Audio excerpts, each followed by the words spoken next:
Ang hagdanan mo'y pinakaimportante kung maghimo og building, balay or bisag unsa nga mga istruktura. So kinahanglan nga lig-on gyud ni siya kung dili concrete, steel or kahoy. Ang hagdanan nga patubig para sa mga manok nagabok na tungod kay lubi ra man unya mga 8 months na pud ang edad nani. Dali ra siya nadunot kay gumikan kay maulanan man nya mainitan. So syempre tungod kay lubi di gyud siya magdugay. So karon gi-repair na mo ni gigamitan na mo og hardwood. Kami-kami lang ang nag-repair.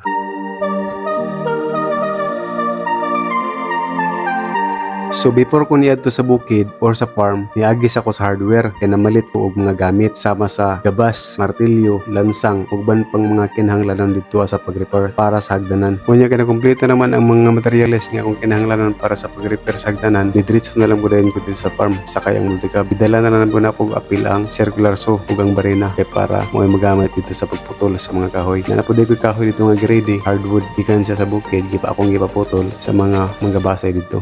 Ang reason nga nung gi-repair na ko ang hagdanan tungod kay gabok na sama sa gingon nako kaganiha, delikado na siya sakan.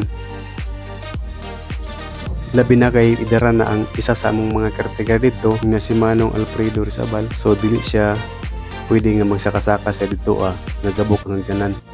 Mintras nga sayo pang wala pa yung disgrasya, ato na lang ning anamon og repair ang dapat repairon.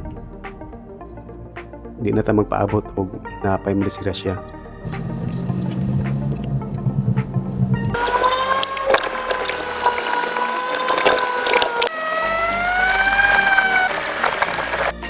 Sa pag-abot din ako sa farm, wala na daghang langay pa. Ako din gisugod ang kahoy, iputol ang dapat putlon, ipamutol ang mga dapat gimitonon yung mga kahoy. Sa pagputol sa kahoy, gigamitan ako og circular saw tungod kay sobra man kagahi ang kahoy, di man makaya og manumanuhon sa paggabas. Bisan pag ganig circular saw akong gamit, kita gyapon ninyo nga nag-aswa ang kahoy tungod sa pagkagahi niya. Ang akong gibuhat ani, igoran ako gibhangan ang aligihon para maoy sandalan sa beam ug mo po'y saligan na kapabilit ng mosno. Pero kung nakadala ko og tigib, dili ta na bara ang akong magamit. Kaso lang wala, so napugos ko gamit sa tagad. No choice man ta. Samtang nagputol-putol ko diri og kahoy, ang akong mga kauban sab, ako silang gipabangag dito para paghuman ako trip putol, diretso na pud ako insert ang haligi. Dili man pud kay lisod ang pagbangag kay di man batuhon. Kunya dati biya ni bisakan. So humok ra ang yuta. Ang kalulumunan ni nara sa mga 3 feet. Ang kalulumon sa bangag. Sakto na. Pagka man og bangag, ipabutangan og bato sa lalom.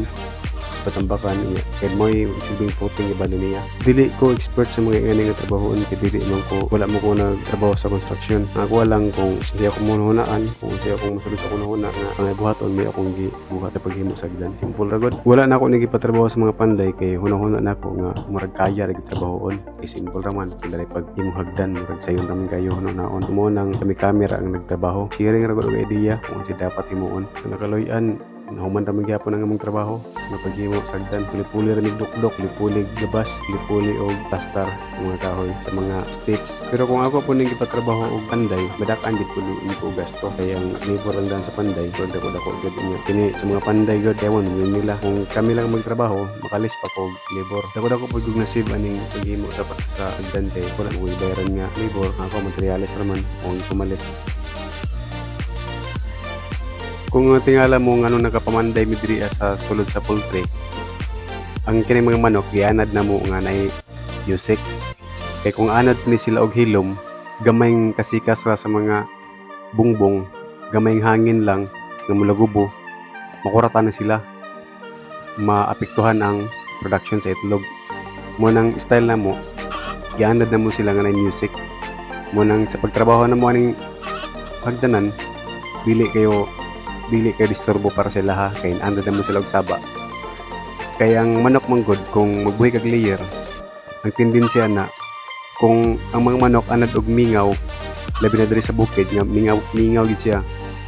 So may puruhan na nga makurtahan sila kung anad sila og mingaw. So dapat gyud anaron sila og saba.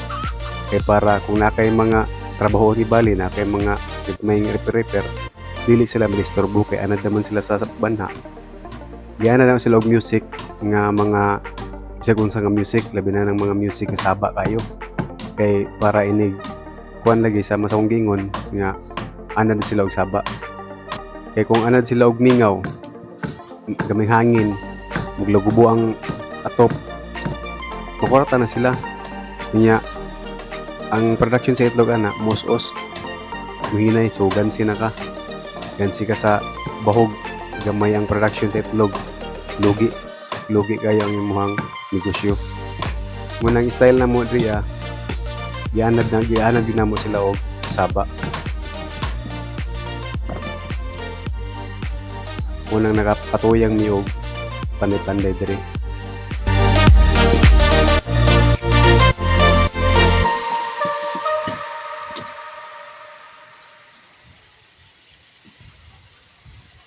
So, kasi tapos rin ang munting hagdanan.